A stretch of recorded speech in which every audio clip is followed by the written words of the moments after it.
King's Country at kingscountry.net. Jim King of the radio behind the wheel on this TGIF edition. There goes Gary Allen, Smoke Rings in the Dark. And here comes Casey James.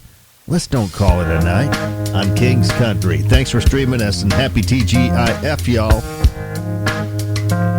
You moved on and I'm still here in here. Yeah. Streaming from the studios of King of the Road Productions in Beaumont, Texas. Of course, it's the weekend. It's my time to shine on the boob tube. Magnificent milestone this weekend, airing 3 times on Fox 4 and the CW. It's the 16th anniversary celebration of the Jim King of the TV show. We launched it way back in 2006, July 16th, Sunday, July 16th, 2006, on the old Fox 64. Got some previews coming up, but right now I've got breaking news from D.C. Washington, D.C. woman says she had her wheel stolen from her car 3 times in the last 9 months. Here's Kelly Rourke talking about how disappointed she is in being targeted this many times in such a small amount of time. Every single day I drive by a car that is on crate. That's not normal. I'm just disappointed in society. You have those experiences where things restore your faith in humanity. This happening over and over again, it's just disappointing. What a terrible human being to be so incredibly selfish. Streaming from the studios of King of the Road Productions in Beaumont, Texas. We're pretty excited around here. Well, me and the cats are. This is the cat house in the west end of Beaumont. I kind of roll solo here in the studio. Got this 12 by 12 room that I've been producing this show from for 16 years now. Bought this house in 2004, started the TV show in 2006 while I was still in radio. Cheap channel, they called it back then. Well, Clear Channel. Now it's iHeart Radio, a.k.a. iHeart Radio. Anyway, that's all behind. That's all in the past. I have nightmares sometimes, but I'm glad to be solo and doing my own thing and making a living at it. In fact, we're celebrating the big 16th anniversary episode this weekend. We're going to close it out with Mark Nesmith back in the Royal Spotlight, something I hadn't played in about 6 years. We're going to have Jason Brownie's new video as our Pine Tree Lodge music clip of the week from Nashville. It's a good one. We're going to have a couple of segments to celebrate our magnificent milestone, 16th anniversary. Some exclusive footage from way back in the first days of this extravaganza. Here's a little taste test, a little sample. Now stay with me as we climb aboard the KOTR time machine and gaze in the rear view at some highlights from our very first episodes. Man, how time flies when you're having a royal time. We're looking in the rear view at our very first episodes from way back in July 2006 on the old Fox 64 in Beaumont. Extra large and turbocharged. It's the King of the Road Show. Jim King of the Road. Hi, it's Jim King, also known as Jim King of the Road. For years, I've had a radio show on Kicker 95.1, and maybe you've read my column in the Examiner, Cruising with King of the Road. Well, now we can cruise on the TV, Fox 64. We'll go to all the best festivals, concerts, and rodeos. This week, we'll look in the rear view at Kirbyville's Magnolia Festival. And we'll check out the recent Jason Aldean and Sweet Root concert at Wild Bill's. Fasten your seatbelt and get ready for a fun ride. It's the King of the Road Show. Would you believe it? Jason Aldean in Beaumont. Is this your first time here, guy? Yeah, it is. We were actually supposed to play here last year when the hurricanes came through and had to cancel the show. So this is actually a makeup show for us. We were actually on our way here last year when we got the call that they had evacuated the town and all that stuff. So we turned around and so this is the makeup show. So this is our first time here, and we're looking forward to it. We've got a really inspirational show story. Starting a few years ago, you were just about ready to pack it in, weren't you? You're going to give it like 6 more months and head back to Georgia? Yeah, I mean, I'd been in Nashville for about 5.5 years at that point and had been playing clubs for probably 7 years prior to that 5. So, I'd been at it for a while and moved to Nashville. And like a lot of artists, new artists when they move to town, I mean, you just kind of go through a lot of the ups and downs. And Nashville can put you through the ringer sometimes. Right. And for me, it was kind of that. And things had just changed from the time I moved there. Until the time, 5.5 years later, I moved there. I was by myself, and I could live off bologna sandwiches. But 5.5 years later, I had a wife and a daughter, and your priorities kind of start changing a little bit at that point. And for me, it was just a thing where I was trying to be responsible and do, what I had to do to live. And so I actually played a show in Nashville. It was like one of my last showcases I had there.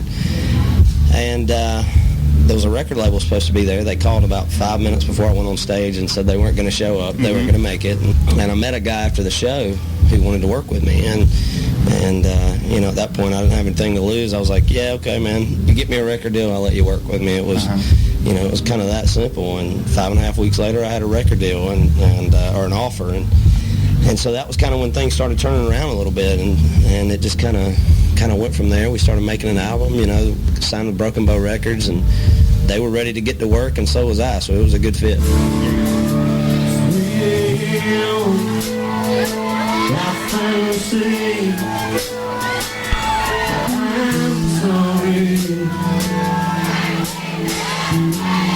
Still play the heck out of your stuff, and you'll have more number ones.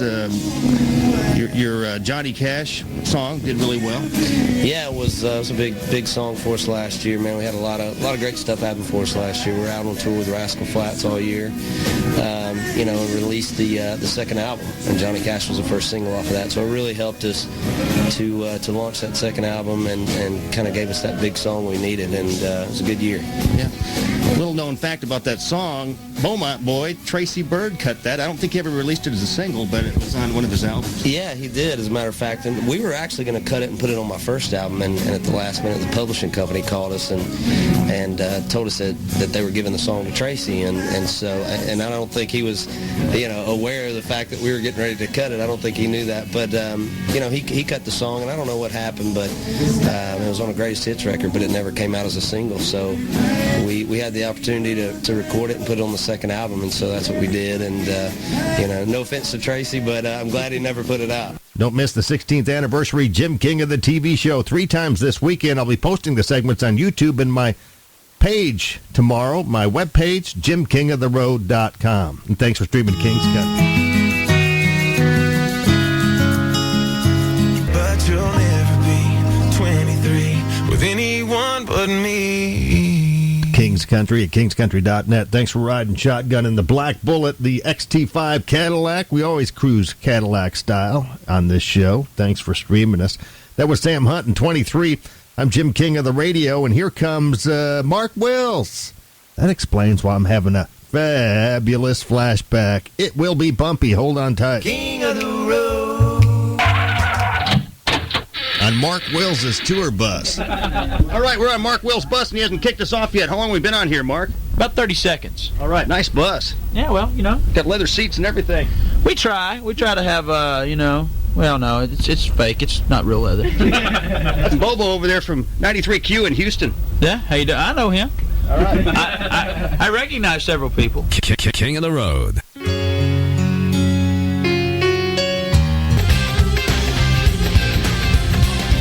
King's Country, kingscountry.net. None of your business, but when I was a little kid, my number one dream, like a lot of kids, was to become famous someday. And I suppose I am in some respects here in this small little corner of the planet. Got a TV show and this radio show, which is on the internet, which I think is the future. But can you imagine being so famous like Tom Cruise or maybe another Tom Brady? Not being able to go anywhere without people recognizing you. It's would be kind of like being a prisoner. Watch out for what you wish for because it could be a nightmare. In fact, Tom Brady was asked about parenting and explained one of the toughest challenges he and his model wife have to face. We have people that clean for us. We have people that make our food. We have people that drive us to the airport if we need that. We get off a plane and there's people waiting there for us and we get ushered in. And it's just, that's my kid's reality, which is the hard part to say, guys, this is not the way reality really is. King's Country, kingscountry.net. Thanks for riding shotgun with me, Jim King of the radio, in the midday thing. Cadillac style's how we roll in the Black Bullet, the XT5 Cadillac. Today is July 15th already. Man, how time flies when you're having a royal time. We're 49 days until Labor Day weekend, 34 days until morning show boot camp. Today is National Give Something Away Day. I guess tithing, in other words. Here's a couple of back-in-the-day tidbits. 82 years ago today, on this date in 1940, The tallest man in history, Robert Wadlow, died at the age of 32. At his death, he stood 8 foot 11 inches tall and weighed nearly 500 pounds. When he was in kindergarten, Robert was 5'6". By the time he was 18, he was 8'4" and wore size 37 shoes. This makes me think of my sweetheart Suzanne Simmons' grandson. The guy already has size 14 shoes, and he's 14 years old. Weighs about 200 pounds, 6'2". Quite an athlete, too. Anyway, 36 years ago on this date, in 1986, Columbia Records foolishly cut ties with Johnny Cash. Now you know. A couple of tidbits get you through the lunch hour. Thanks for streaming King's Country. I told you I'd leave a light on. King's Country, kingscountry.net. I'm just sitting here in King and Road Production Studio reminiscing about the very first vehicle that I drove.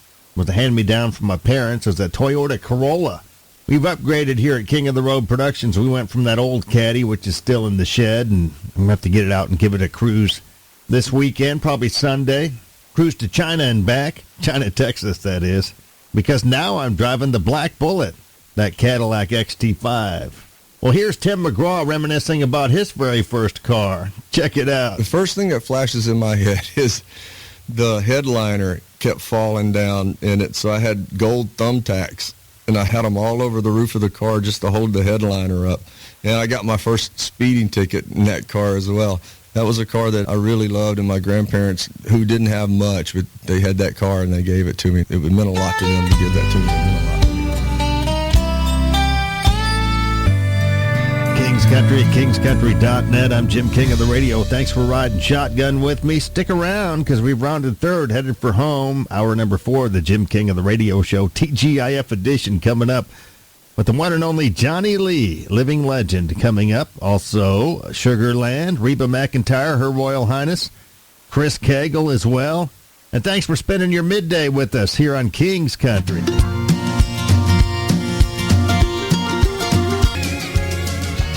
Jim from the studios of King of the Road Productions in Beaumont, Texas. It's the Jim King of the Radio show, not to be confused with the TV show, which, by the way, we're celebrating a 16th anniversary celebration this weekend. It's a magnificent milestone, if I don't say so myself.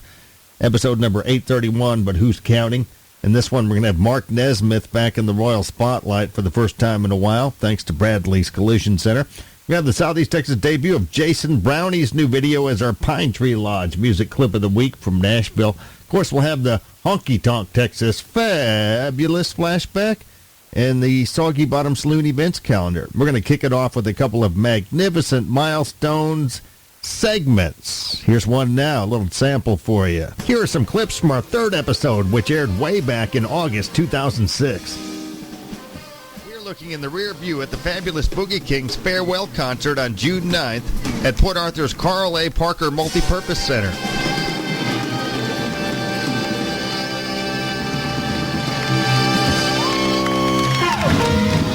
Jerry LaCroix, this is it tonight, huh? Your first farewell, or are you going to do it again, maybe? I don't know. We're going to, we'll leave a few doors open, but pretty much I think this is going to be it tonight for the Boogie Kings in the Port Arthur area. We just came to say goodbye, and happy to see everybody here to say goodbye to. How many years off and on have you been with the band? Golly, now you're asking me the tough questions. Say since I was in my mid-20s. Ned could probably tell you when I joined the band. You were also with a bunch of other rock bands, including White Trash. That was with Edgar Winter, yeah. And White Trash. Yeah. What were the other ones? Rare Earth? I sang with a group called Rare Earth from Detroit, and I sang with Blood, Sweat, and Tears out of New York studio. So what are you going to do from here on out? Fish. Play golf? Is that what you've been doing lately? Yeah, I live on Toledo Bend up there with my mom. She's having a few health problems, and I'm there trying to see what I can do around the house, the yard. 16th annual Gulf Coast Jam here. Hey, nice talking to you again, man. Thanks a lot. Jerry LaCroix, give us a little shout, scream like you used. All right! That's the real deal. Rest in peace, Jerry LaCroix. King of the road. Here comes this week's Honky Tonk Texas Fabulous Flashback. Cross on Main Street, walk down a flight of stairs. Step into the hall and saw my friends there. And the outside was flashing, welcome, come on in. Feels so good, feeling good again. It's Robert Earl Keene. You went to Texas A&M, huh? Yes, I did. Yeah. I'm sorry, but That's all right. I went to a roughneck ordering 4 beers. I think we went. You were probably a few years before me, but I remember hearing a lot about you and Lyle Lovett in those days. And you guys actually were neighbors there in We sure were. College Station. I've known Lyle since 1976. Before any of us knew who he was. Yeah. But he was always incredibly talented guy. You know, I mean, I guess one reason we hooked up is because of the music. You know, and we had some similar interests and things like that. But he was a lot further ahead of me as far as like really sitting down and writing songs. I'd written some songs, but he had some full-blown tapes and stuff he made himself. I was just astounded, and a great singer. So you guys used to play on the porch. In fact, you wrote a song called the Porch Song, and I wish I would have paid admission to be on that porch. Yeah. We had some good times there. I mean, I don't. By and large, they weren't as wild as some people think they were. They were just fun, There's always a little beer involved. Yeah, absolutely. I mean, but it wasn't crazy. I mean, there's a few crazy things, but it wasn't completely out of control. It was, we were just having a good time. This house was it was really funky and sort of broken down, and my rent was virtually nothing, so we lived off virtually nothing. I was there for 3 years before I ever got a phone, and the last day I was there, there had been this air conditioner that was sitting above my bed in my room, and we never even thought to plug it in because it was so busted up looking and stuff. Last day I was there, an old man came by and said, I used to live in this house. This is an old house. I said, yeah, I used to live in this house. Of course, we didn't have air conditioning back then, and I just decided not to even talk to him about that. So I let him walk through, and he walked off. I thought, you know what? I never checked out an air conditioner. So I got a 2x4 and went over there, and I propped that air conditioner up. I went back around my room, and I plugged it in. Boom! It blew out cold as air. It's just like a refrigerator. And did you suffer before then? It was hot as hell at that house. I mean, there was no wind a lot of times there in the Brazos Valley, right? I couldn't believe I spent all my time there at College Station, no AC, and I had it right there above my head. So there's the true Aggie joke right there. King of the road. That was this week's Honky Tonk Texas Fabulous Flashback. Don't miss the 16th anniversary of the Jim King of the TV show this weekend. 3 times on Fox 4 and the CW. I'll be posting the segments on YouTube and JimKingOfTheRoad.com tomorrow. And thanks for streaming King's Country on this TGIF. They say this town stars stay up all night. Well,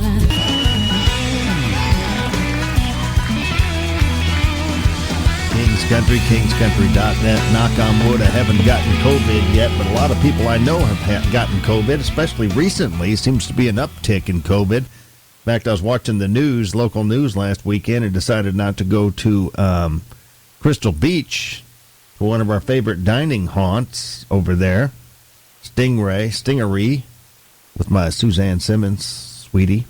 Because the news was saying that the COVID was having a huge spike over there. We know several people here that have recently gotten COVID. Like, again, knock on wood.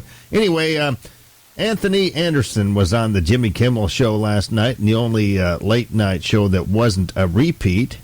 Here's Anderson talking about how high COVID community levels are in Los Angeles. Los Angeles is about to reach what the CDC calls a high COVID community level. Yes. At this point, the COVID numbers in LA are as high as the people who live here.